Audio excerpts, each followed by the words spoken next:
Hey everyone, I'm John Mangus, Metro Toledo John. Today is January the 11th, 2016. Welcome back to Monday Mojo. So pleased to have you here. So we're working our way through the 2015 profile of home buyers and sellers that NAR just recently put out. And it's kind of a big deal because, in my opinion, it gives us a really great insight or set of insights into what's going on within our industry from the buyer and seller perspective. Last week we talked a little bit about the buyer perspective, so this week we're going to talk a little bit about the seller perspective. So the typical seller is 54 years of age. Probably not a surprise there. This one did surprise me. Their median income was $104,000. So I guess I share this with you because so often we spend a lot of time talking about millennials and Gen Y and how to attract them. Well, if you want to be a strong listing agent, you need to think in terms of baby boomers and what's working to attract them to you, your way of doing business, and your marketing. Food for thought. The most common reason that sellers are selling is because their place is too small. Again, that's a little counterintuitive because so often we think about baby boomers as downsizing. Well, in this case, the average seller is 54 and they've run out of space, so they're upsizing. You know, that's a dangerous thing about baby boomers is because that's almost a 20-year demographic. So a baby boomer that's 70 is in a completely different place in life than a baby boomer that's in their mid to early 50s, right? A couple other thoughts. They've lived in the house for 9 years.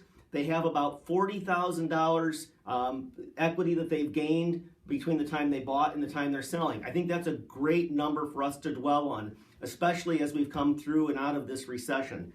A couple other things, 72% of the sellers interviewed only one agent. So again, that's more than 3/4, almost 2/3, almost 3/4 of the agents got the listing on their first time. They didn't have to compete for it. That's huge. That's absolutely huge. Still means that you need to do your homework. Don't just show up and wing it. But that's huge.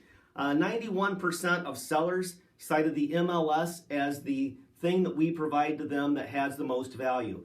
In this online world that we live in, I believe that we're all out there going down those rabbit holes looking for online tools that have value and bring us points of differentiation with our sellers, right?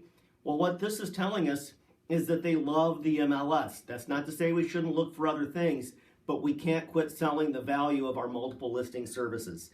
A couple other points, then we'll get on. Typical seller recommended their agent at least once since closing. 32% of sellers recommended their agent 3 or more times since closing. So referrals still matter. Referrals are still out there. Sellers like us. Sellers need us. I think it's really interesting that the overwhelming, I believe 91% of sellers recommended their agent at least once. Typical seller only reduced the price once prior to closing. If you haven't looked at this report, you should do so because there's great facts that'll give you amazing insights into what your buyers and sellers are thinking. Make it a great week.